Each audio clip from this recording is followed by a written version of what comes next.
Hi everybody. This is Robertson with Tears again, and good afternoon to everybody. And I hope that you all doing really great today. And so, as I mentioned before in my previous post, when I was just telling you guys, there's gonna be a live video, and today we're gonna talk about how negativity or negative thoughts have an impact on our spiritual lives and therefore in absolutely everything, every aspect of our lives. So let's begin. And so it is said that the first thing before an action, there's a thought. So that is very true. So for instance, if you're thinking about how you constantly tired, you just want to sleep, or if you're thinking that if you're thinking how this person hurts you all the time, if you're thinking how hurt you are, if you're thinking how you hate someone, how much you dislike someone all the time. So it becomes a thought first, and after that it becomes an emotion, and after an emotion becomes an action. An action toward, it doesn't have to be toward the person that you don't like, but it can also be an action against the person you can encounter in supermarket, or the person you encounter on a bank, and the person you encounter on different places. And we already know that the power of the way you act and how it impacts the other person is like a chain. If you hurt someone by your attitude, by the way you act toward a person, even if there's like an actual reason for it, it's gonna impact the way from then on they're gonna have how they're gonna function in their lives with their family members and everything. Like I said, it's a chain reaction. Now we're gonna go back to the person who is having these thoughts about not liking a coworker, for example. So if obviously that's gonna impact the person who went from different places, it's gonna impact the way he interacts with others. But the worst part of this is that it will impact the way this person, if they actually their parent, the way they interact with their spouse, or the way they interact with their children. And that is one of the things that is the most important thing ever. That's the only thing, the love that and the family and the sense of family and the sense of unconditional love is the very thing that we have to treasure deeply. Otherwise, when HaShem takes us, back home, what is it that we're gonna have within ourselves? What is it that we're gonna take with us? That we're not gonna take our income. We're not gonna take our house. We're not gonna take absolutely anything material. What we're gonna be taking is the love and that we had, and the actual deeds that we did with others. Our memories. We're gonna take all that within ourselves, and on neshama. All of those things are positive and the negative as well. So now, the way it impacts your neshama, imagine as it is adding a spiritual layer of like a blockage between how the moment you come to HaShem. If there's hate, you really not want to go like daven. If your feeling of hatred becomes a something in the forefront of your mind, then HaShem is not going to be the forefront of your mind. So that's why I said that when you have hatred, when you have the negative feeling, it becomes like an idol, because it becomes a priority. We even the first thing that comes into your mind is how you hate that person. You're not gonna thinking about HaShem. HaShem is not your priority. So that's like the gravity of it, of how things like that happen, and how important it is to keep your mind positive and your heart positive. So hence the reason why it is good to have that space with Hashem when you're gonna daven and have that time with Hashem, and let go of those feelings, really truly let go, and wanting to have that time and actually speak with him with spontaneous prayer, and tell him that how is it that you're feeling, to let go, because the Yetzer Hara wants you to be in utter satisfaction 24/7. Why? Because if you're not being you don't feel satisfied 24/7, then you're not gonna want to be close to Hashem. You're gonna be depressed. One of the biggest tools that Yetzer Hara uses against your neshama is depression. Is your own emotions. The Yetzer Hara uses that against you. Always he keeps telling you, what is it that you don't have? What is it that you're not good enough? Pointing a finger at you. Oh, you're this, you're that. You're not good enough. And so he wants you to crush you so badly that you get to the point where you just don't even raise your voice to Hashem, because you don't think, what if I should even bother? I'm not good enough. So that is like how bad it gets. And the Yetzer Hara is like the king of logic. He will use your own logic against you. Everything that you did wrong is gonna use it against you to crush you emotionally. All human beings, obviously, men are obviously in the lower level, less emotional than us women, but the Yetzer Hara wants to use our emotions against us all the time, and our thoughts all the time against us. So that's why Hashem tells us to guard our mind. And how we do that? You study. What you do is you grab your Siddur, and you grab the Tanakh or the Chumash or whatever you have handy. We have so much knowledge that our sages have given us. It is such a gift that we can use to nurture ourselves, to nurture our neshama. So if you go to our YouTube channel, where it's wonderful, my girlfriend Miriam Yerushalmi, she's right here with us. It's so exciting. She's like she can actually, through videos that we're gonna be adding, she's gonna teach you how to meditate on when you study, how to meditate and have that time to become a time between your Hashem, a powerful time when your neshama can get filled with Hashem's love. Because you know what? Hashem wants you to be close to him. Hashem wants all of us to reach out to him, and at all times, in good times and in bad times, and both times, to be thankful all the time. I strongly urge you, before you ask anything to Hashem, say thank you. It just shifts the way you dive. And when you thank him, thank for everything that he has done for you, even letting you open your eyes, because he satisfies the needs of every living being. From the moment that we wake up and open your eyes, can give us another chance in life, another moment where we can go closer to him, another moment that we can embrace our loved ones, which is the priority, guys.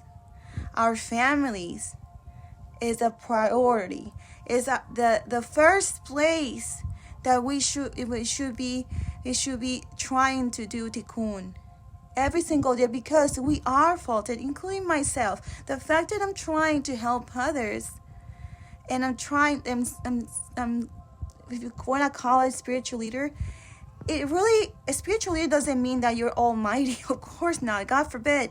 It means that you are here to help. You're a helper, period. You're trying your best to help others. Everyone has a role in their life. Some people are healers, other people are just like the teachers. Everyone has a trait that we can use for the good, for helping each other.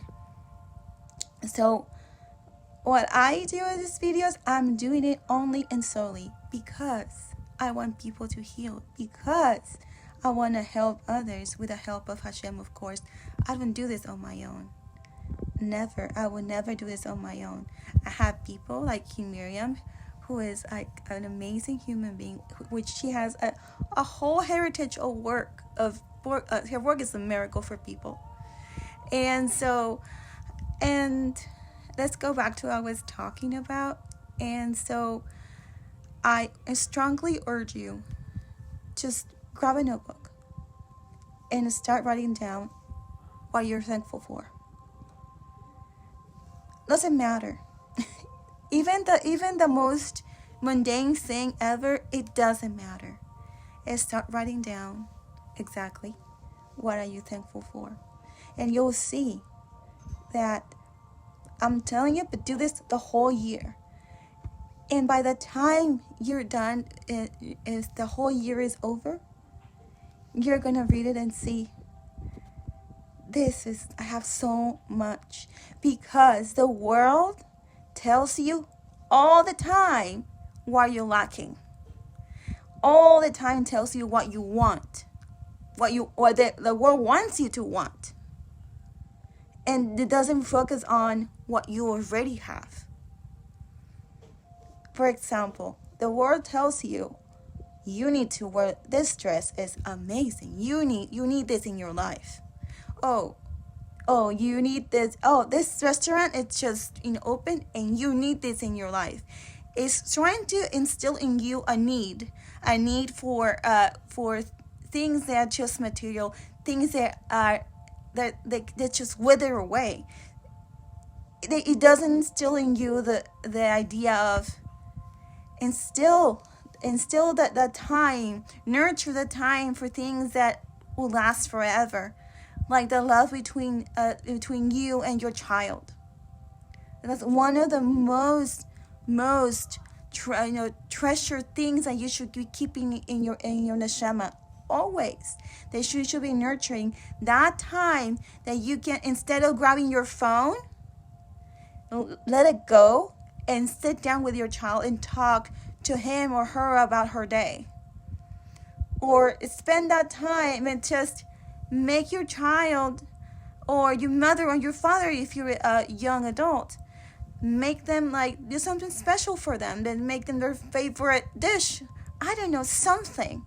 Things that you can actually spend time with them without the electronics, which in many ways it becomes like a wall between you and your loved ones, and between you and HaShem and what matters most.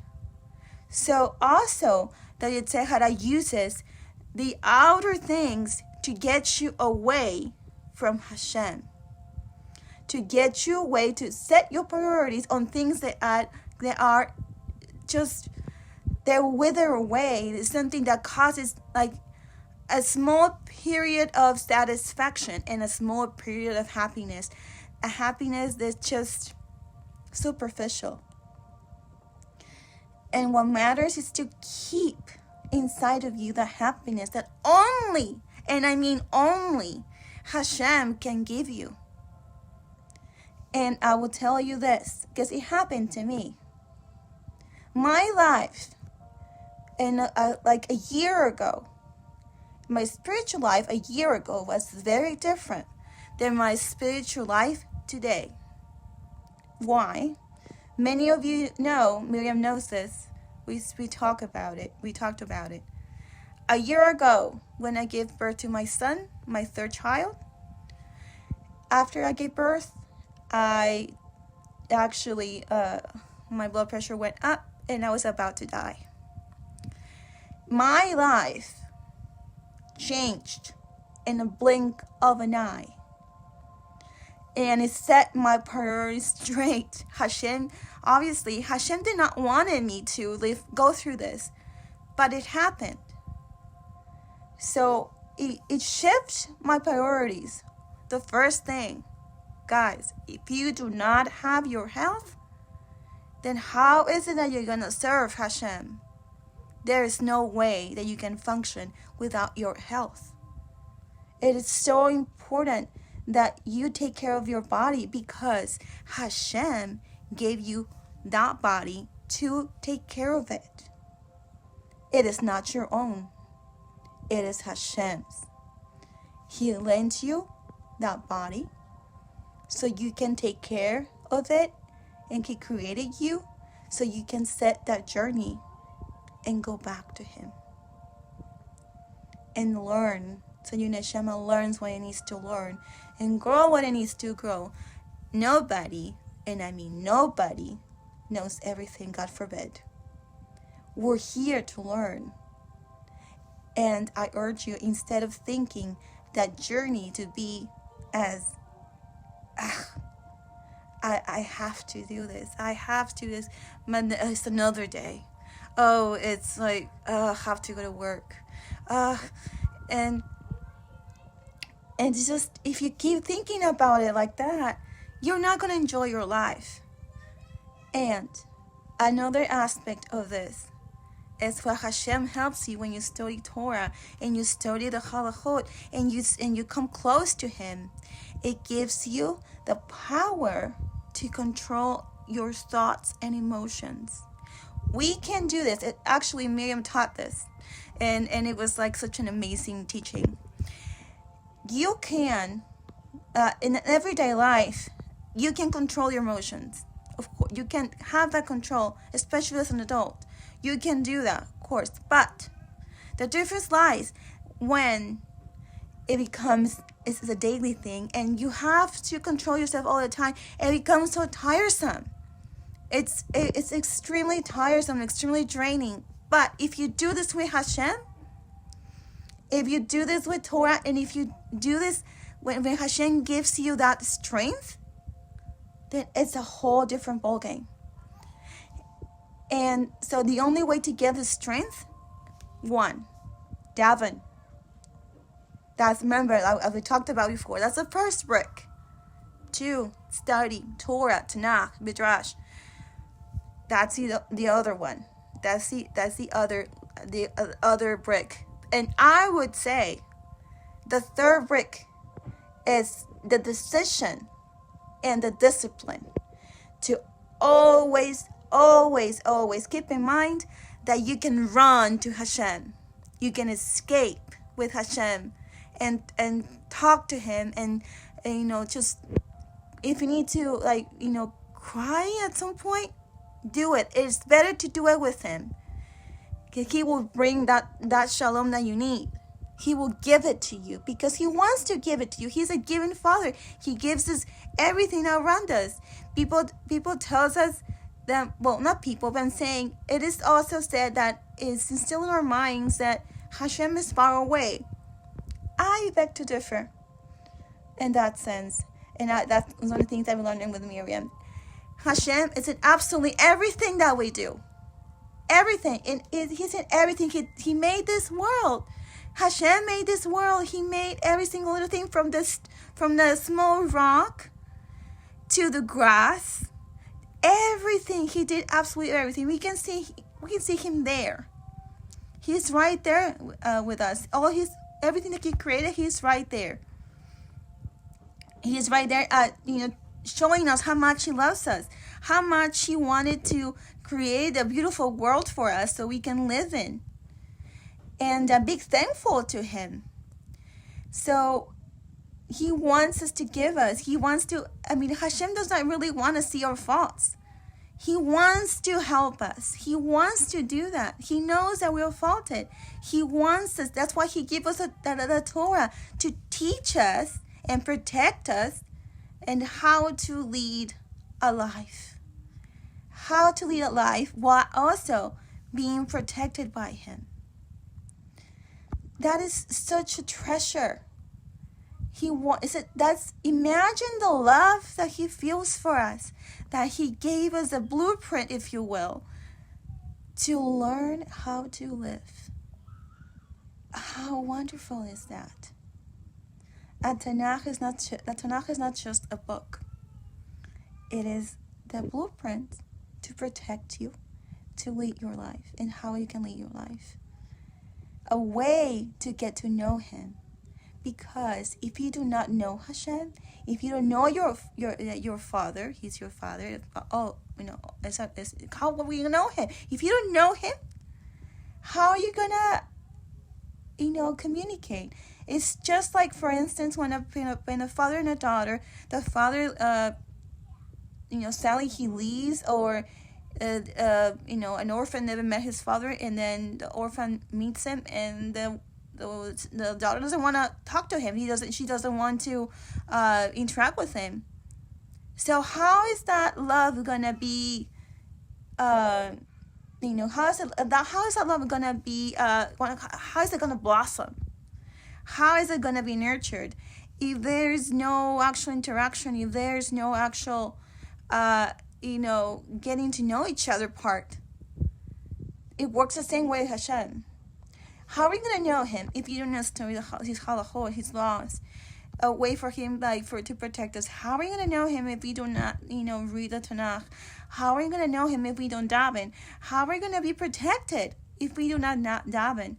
How are we going to have that happiness, that deep happiness, sense of shalom, if we do not go to him?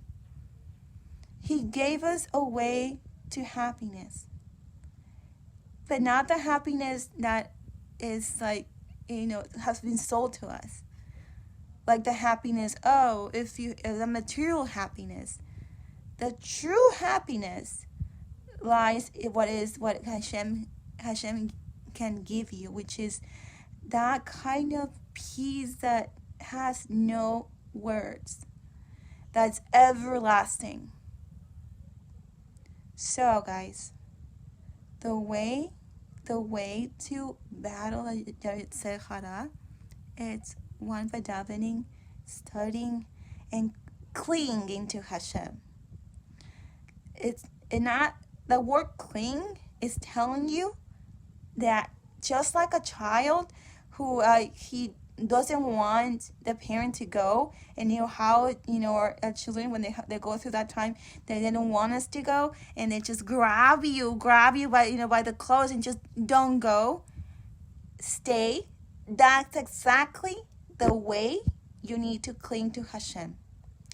Cling to him like a desperate child who wants nothing more than to be with his father. That's the way. It's as simple, but it has to be done in a disciplined way, and set your priorities first. And if you set that discipline, you will find a way. It all depends on you. HaShem wants you back. He wants you. He wants you to go to him and run to him all the time. Because he loves you. He loves you so deeply that he created you, and that he wanted you from the moment that he thought about making your neshama. Look, think about it, and think of how beautiful is that. You are unique. And he knows how many hairs do you have on your head. He knows it. He knows this. Think about it. He has such control over his creation that he knows how many hairs do you have on your head. When a leaf falls on the ground, he knows this. It's a matter of surrendering your entire being to him. Your entire being. Think about this. learn to meditate. Learn to meditate about every single little thing that HaShem, you read from HaShem. Meditate, think about it, ponder on it. Not just read, no. Ponder on it. Meditate on it. Get that part of whatever you're reading and absorb it in such a way that it gets into your neshama, inside your neshama, and stays there. That makes a world of difference. Okay? So guys, I urge you, truly, write that one. Start praying, start davening, start studying, start getting to know HaShem little by little. Even if you can do, shacharit, just one page too, but it's something. Start with something. And after that, you study. And after that, you will increase and increase, because it's going to awaken your neshama. I can assure you that. It's going to awaken your neshama. That spark, that divine spark that's yearning for HaShem, it's going to wake up. And your animals and your animal soul is going to start to taper down. And your thoughts and even the way you interact with others, it's going to change. I'm not telling you either that it's going to be like a change, like, ooh, yay. And next day, oh, I'm a different person. No, it takes work. And it takes discipline. And it takes you wanting to do it, taking the decision to do it every single day. So Hashem protect you all, and may Hashem fulfill every need that you have, you and your loved ones. And I'm not talking about not just material, but especially spiritual. And please, this video is gonna be uploaded on our YouTube channel, and Miriam's and we're doing a YouTube channel together, and we're working in so many beautiful projects. And the link is on the description of this video. Follow it, share it. We need to raise awareness. We need to raise awareness, but there is a different way. There is a way, in a different way, in a fulfilling way, to have a relationship with HaShem, a deep and meaningful relationship with HaShem. I urge you, strongly, that you run and buy Miriam Yerushalmi's book, Reach New Heights. It's a beautiful work. It's a beautiful work. It will change your life. You can buy it on Amazon. I bought it. I have it. It has changed my life entirely. It has given me so much. And knowing Miriam I cannot even tell you guys how it has changed my life. It's a miracle from HaShem.